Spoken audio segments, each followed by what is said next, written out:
You hear that, Jimmy? That's called applause. Not even sure which Jimmy I mean. There's like 3 of them. Good evening, everybody. It's Friday, so you know what that means. Let's welcome tonight's guests. He once went on a root beer bender. Fox News contributor Tom Shalhoub. I forgot. He looks like rice cakes taste. Fox and Friends first co-host Todd Pyro. For just 39 cents a day, you can feed this man. Founder of Studio TSC, Michael Loftus.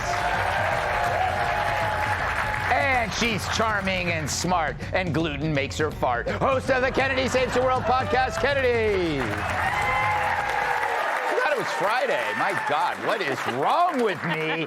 All right, before we get to some news stories, let's do this. Where are my little signs? Greg's Leftovers. It's Leftovers, where I read the jokes we didn't use this week, and as always, it's my first time reading them. So if they suck, we'll make Joe Mackey clean Bill Clinton's condo on Epstein Island. Hasn't been touched in years. So this is the weekend we set our clocks forward an hour, huh? Great, just what Fox needs, an older audience.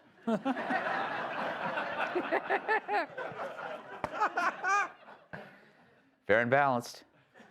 Joy Behar says she would never donate a kidney to save the life of a Trump voter. She couldn't anyway, since science hasn't perfected pig-to-human kidney transplants.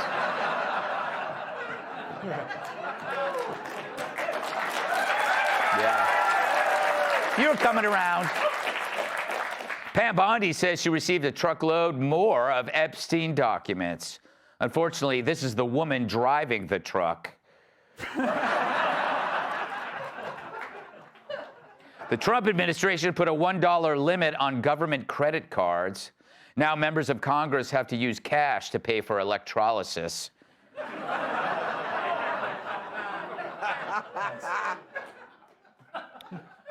A woman who gave up a good job to pursue her passion for dumpster diving is claiming that she's already saved $50,000. And she's never looked happier.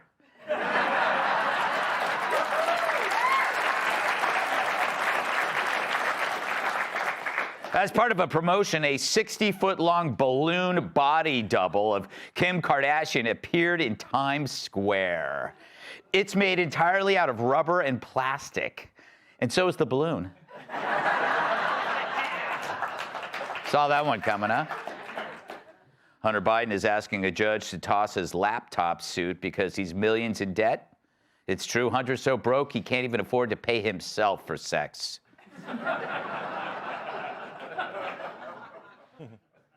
SpaceX's massive Starship exploded just 10 minutes after taking off on Thursday night. For the next launch, engineers will try to delay the explosion by urging the Starship to think about baseball.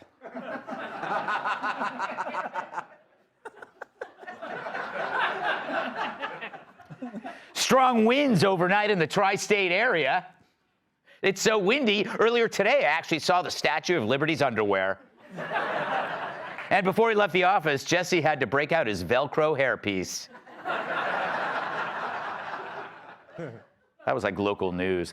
Scientists in Tanzania found proof ancient humans made tools from animal bones 1.5 million years ago. Not only did they find proof, they found an eyewitness.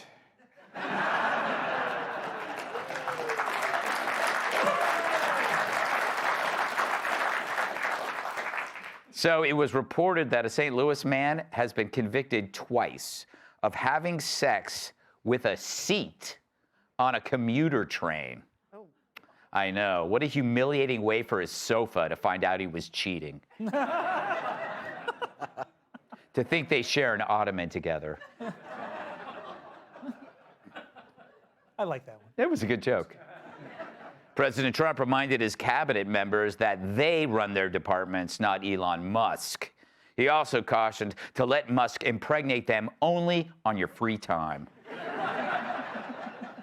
Maxine Waters says Elon Musk may have stolen the 2024 election with his, quote, high technology ass. noting that she keeps winning her elections with a low technology wig.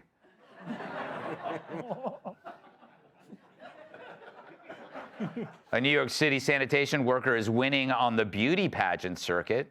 Makes sense. You should see her cans. A group of scientists say women who abstain from sex may be putting their health in jeopardy, proving once again that geeks will say anything to get laid. Alec Baldwin at 50 Cent will appear at the reopening of New York City's Planet Hollywood. 50 was the only one willing to do it with Alec since he's already been shot 9 times.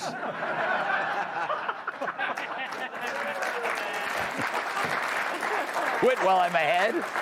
And finally, a Florida man swallowed $769,000 in stolen diamond earrings. That is some expensive. Sorry. You still clapped. I mean, some of you did. All right, to the news. So a majority of Americans clearly love what DOGE is doing. It's no wonder CNN is so shocked.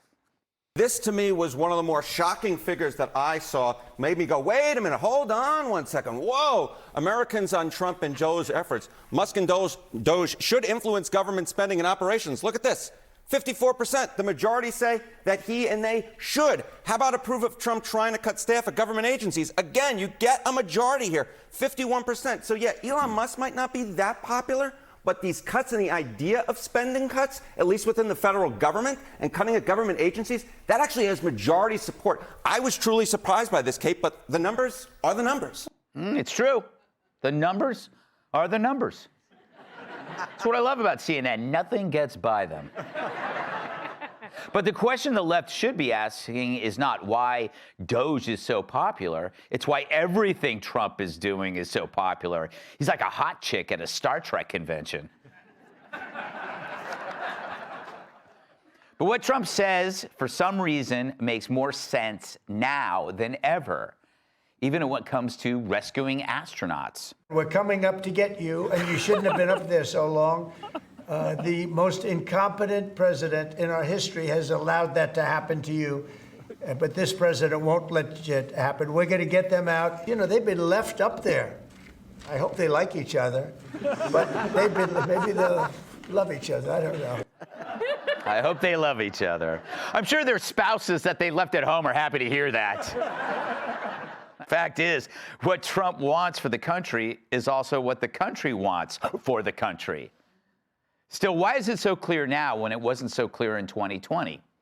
Well, we can't forget perhaps the biggest driver of Trump's mandated victory, the Joe Biden halftime show, i.e. the 4-year hell we endured between both Trump halves. True, the Biden White House was a disaster that makes the Hindenburg look like a fender bender, a nonstop descent into a fever swamp of inhuman and inhospitable beliefs. But we have to admit, in retrospect, maybe it was a blessing in disguise. Perhaps the country needed to experience hell in order to understand what the rest of us already knew, that not only was the Democrat Party a morally and mentally bankrupt mess, but that Trump was the only way to stop their path of destruction. So you're starting to see this idea take hold, that it was a good thing, a monumental lesson even, for America to have this unholy break between Trump 1 and Trump 2. And now we have a bruised and battered America so disgusted by Biden's scandals that they put more good faith behind Trump than if he had simply been reelected in 2020. Think about it. Do you think Trump in 2020 would have had Elon Musk on his side, or RFK Jr. or Tulsi on his team? Nope. For that to happen, you needed to hit rock bottom first. And the quickest way to the bottom was forcing a Biden upon us. So thank you, media, for rigging the election through censorship, suppression, and hoaxes. And thank you, Democrats, for pushing a profound cover-up of a desiccated leader while pushing policies so absurd it may take decades for you to recover. That trans men have more rights than women and girls, that open borders trump the security of a country, that crime is only pursued if it suits Democrats politically. You stole the rope in 2020, and you hung yourself with it. And it was necessary. America saw you finally without a filter. And like Randy Weingarten without makeup, it scared the hell out of us.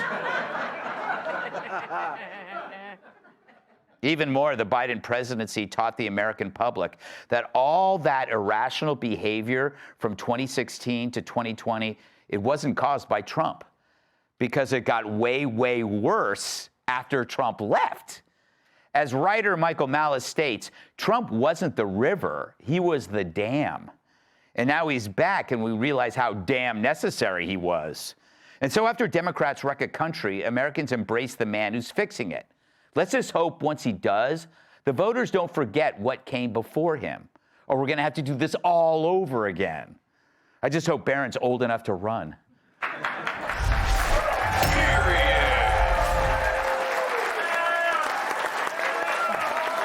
Tom, when the results of the 2020 election came out, I had this weird feeling that maybe this was a break to bring Trump back. And I told that to somebody. You know who I told that to? Was it me? No. Oh, I was going to say. Yeah, I remember that, Greg. I told that to Donald Trump. Oh, yeah. Oh, he's the intermission, right? Yeah. What did he think? Did he like that? I said it was the intermission. And do you think it was a good thing that the Dems stole the election? I think it was. I mean, we've now got, it was going to be 8 years of MAGA, and now it's 8 plus 4. Do the math, 12. But I think it's, this DOGE is fantastic, and people are acting like Trump is backing off because he said, it has to be a scalpel, not an axe. But that's not even like a back. They acted like he was like hedging his bets there, but scalpels are pretty bad too. Like they'll cut you. A hatchet is dangerous, but I think a scalpel is worse. They're both going to kill you. Really? Yeah, but picture if we're slow dancing, Greg, and I have a hatchet. Yes. It's going to take a lot for me to chop you up. Right. But if I have a scalpel, you're dead in like 4 seconds. This is an analogy. This is an analogy that would make me think I should contact a medical professional for that. Or maybe go to HR. I think he just threatened to knife me. But I think it's great. He's going after, I think DOGE is just, they went after the Obama library. Yes. Which I don't like presidential libraries anyway. I think they're stupid. And I don't think Trump should have a presidential library. I think he's got to do it different. Like, if he has a library, he should just take over a regular library, and then, everybody can talk loud in it. Because it's the only place. I don't know why you still have to be quiet in a library. There's only 2 places you have to be quiet, library or when someone's putting. Yes. Do not go to a golf library. You'll hate it. Todd, okay, so this is my theory. If he had won in 2020, generally in a 8-year cycle, you're pretty much a lame duck in the last 2. You can't get anything done. You probably lose big in the midterms. So by having this break, you actually get 2 punches for the price of 1.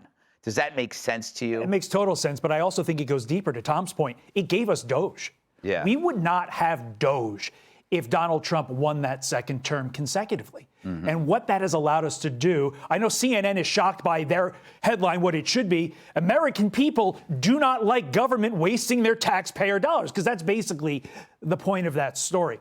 It has given us DOGE. And yes, DOGE is a little messy right now, and it's a little bit chaotic. But at the end of the day, most of the time when Trump makes the sausage, it does get a little messy. It does get a little chaotic. But the American people, as you saw in those numbers, they only care what the end result is going to be. And in the end, they have confidence based upon those numbers and based upon people we speak to all the time, that this is going to be the transformational change that we need in this country. We're tired of our taxpayer dollars going to stuff that nobody in their right minds would pay for independently. Well, you know what? I'm glad you didn't applaud. He was expecting applause. You know that. He doesn't get applause because he didn't complete the analogy. He said Trump makes sausage and it can be messy, and you're supposed to say, but the sausages taste great at the end. But you didn't, did you? You abandoned the analogy. You don't leave analogies hanging. Is camera 63 my solo? You ready? Yeah. But that sausage tastes spectacular.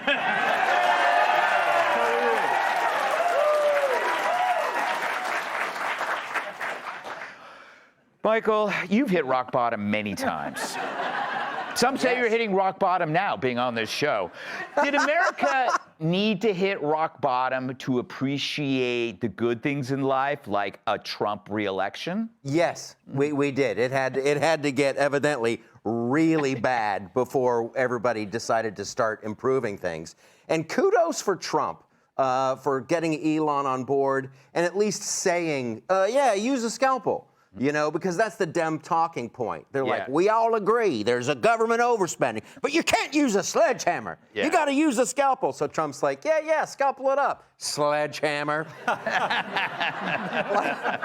Hopefully nothing is going to change. I want more of a sledgehammer. DOGE, there's trillions of dollars, trillions that the Treasury can't track. Trillions more in Medicare and Medicaid funds that went overseas and nobody knows how to get those back. We need so much DOGE, and CNN is hilarious when they're like, do you think that like Elon has too much power? And 51%. That's like talking about the paint job of the 18-wheeler that just ran over your grandmother, right? It's like every day the government just steamrolls taxpayers, and they're like, so what do you think? Too many flames on the side? Was that too much for you? No, how about we stop the frickin' freight train? It's amazing to me. And who doesn't like DOGE? Like, we should get Tom Holman and ICE involved. If you don't like DOGE, maybe you'd be happier somewhere else. Get out of this country. Don't applaud that. I finished the analogy.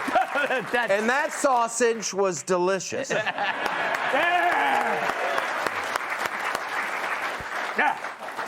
I think about this. If it was, do you think this show would exist at this height of success if it wasn't for Joe Biden's horrible reign? Because we were the only comedy show that was covering it. Yes, and making fun of him, and that's what comedy should be, and that's what other comics should have been doing, but they saw their ratings crater because they were carrying water for Biden, and it got to be the most boring thing. Like, all you want is a little bit of entertainment at night. And Stephen Colbert, like, he turned into the shriveled butthole of a rice cake.